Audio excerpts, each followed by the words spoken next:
नमस्कार सुस्वागतम प्रातराशेर आरेकटा नतून भिडियोते। आजके बानाबो डिमेर भापा कषा। रोज दिन माछ मांस खेते खेते प्राय बोर हये गेছি, তাই ডিমটাকে আজকে একটু অন্য ধরন করে বানিয়ে আপনাদেরকে দেখাবো। প্রথমে একটা বাটির মধ্যে অল্প রিফাইন অয়েল নিয়ে একটু ভালো করে পুরোটার মধ্যে মাখিয়ে নিলাম। আর নিয়ে নিয়েছি দুটো ডিম, আর গ্যাসে অলরেডি স্টিমারটা বসিয়ে দিয়েছি। স্টিমারটা বেশ ভালো করে জলটা গরম হতে হতে ডিমগুলোকে ফাটিয়ে নিচ্ছি।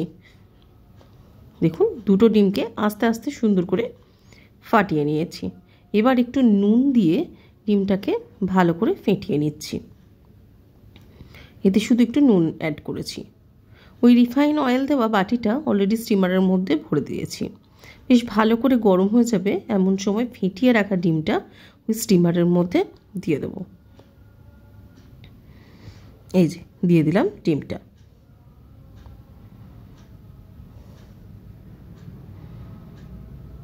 সুন্দর করে ডিমটাকে দিয়ে দিলাম, একটু নাড়িয়ে দিলাম যাতে ভালো করে নুনটা মিশে যায়।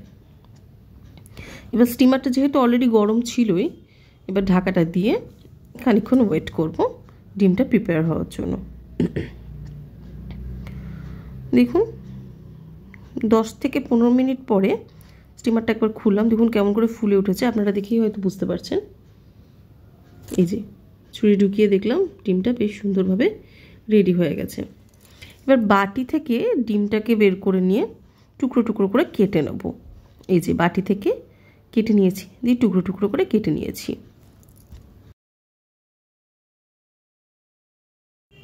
মিক্সির মধ্যে মশলা বানিয়ে নেব। তার জন্য নিয়ে নিয়েছি পেঁয়াজ, রসুন, টমেটো আর কাঁচা লঙ্কা। এই যে সবগুলোকে ভালো করে ব্লেন্ডারে দিয়ে ব্লেন্ড করে নেব। এই যে ঝটপট ব্লেন্ড শেষ। এবার এর মধ্যে জিরে গুঁড়ো, ধনে গুঁড়ো, হলুদ গুঁড়ো, নুন আর অল্প স্বাদ মতন মিষ্টি বা চিনি অ্যাড করছি। দিয়ে আর একবার ব্লেন্ড করে নেব যাতে পুরো মশলাটা ভালো করে ব্লেন্ড হয়ে যায়। এই যে আপনারা মনে করলে চিনিটা স্কিপও করতে পারেন, আমি কালারের জন্য ইউজ করেছি। স্বাদ মতন নুন দিয়ে দিলাম। এবার আর একবার ব্লেন্ড করে নিচ্ছি। এই যে ব্লেন্ড করে মশলা রেডি। এবার একটা কড়াইয়ের মধ্যে অল্প সর্ষের তেল দিয়ে দিলাম ভালো করে গরম হওয়ার জন্য। বেশ ভালো করে গরম হচ্ছে। ইতিমধ্যে আমার মনে পড়লো আমি কাসুরি মেথিটা তো ভেজাই নি, তাই জন্য তাড়াতাড়ি করে সসপ্যানের মধ্যে অল্প গরম জল করে নিলাম আর কাসুরি মেথিটা বের করে নিলাম একটা বাটির মধ্যে। এই গরম জলটা দিয়ে আমি একটু কাসুরি মেথিগুলোকে ভিজিয়ে রাখি। এই যে কাসুরি মেথিটাকে অল্প ভিজিয়ে রেখে দিলাম।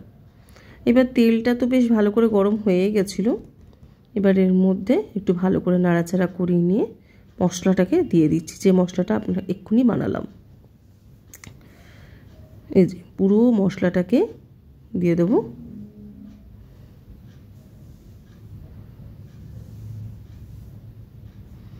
মশলাটা ভালো করে কষবো।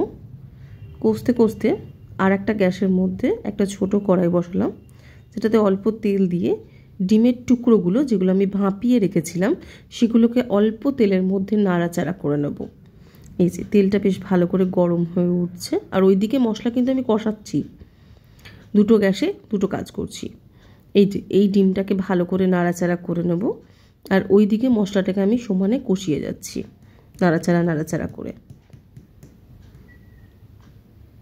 এই যে ভালো করে হালকা হাতে ভাজা ভাজা করে নিচ্ছি।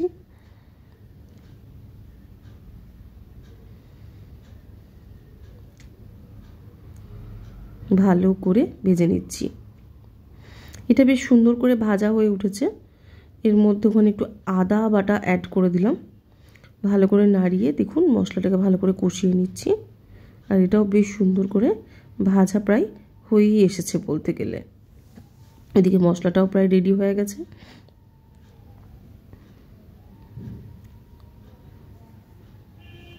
এবার এই ভাজা ডিমের টুকরোগুলোকে মশলাতে অ্যাড করে দেবো একে একে। একে একে মশলাতে অ্যাড করে দিচ্ছি। আপনারা মনে করলে ডিমের টুকরোগুলোকে আরও ছোট করতে পারেন, আরও সুন্দর শেপে করতে পারেন। আমার মনে হলো 4 টুকরো করলেই আমার পক্ষে ইজি, বা বলতে পারেন 4 টুকরোতেই আমাদের হয়ে যাবে। অল্প গোলমরিচ অ্যাড করলাম আমার স্বাদের জন্য, আপনারা মনে করলে স্কিপও করতে পারেন। এই যে বেশ সুন্দর করে কষা হয়ে গেছে, বেশ সুন্দর করে রেডি হয়ে গেছে। এবার সেই ভিজিয়ে রাখা কসুরি মেথিটা গরম জল সমেত দিয়ে দিলাম। আর জল দেব না, এইটুকু জলই দেব।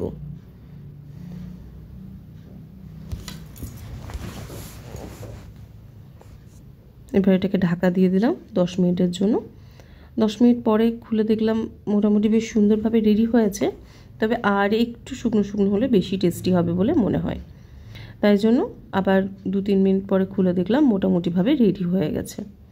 দেখুন খুব সুন্দরভাবে দেখতে হয়েছে, খুব তাড়াতাড়ি, খুব সহজ উপায়ে আর খুব কম ইনগ্রিডিয়েন্টে, ঘরোয়া কিছু সহজ ইনগ্রিডিয়েন্টের মাধ্যমে একটা সুস্বাদু ডিশ আমরা আজকে তৈরি করে ফেললাম। দেখুন এই যে ডিম কষা রেডি হয়ে গেছে।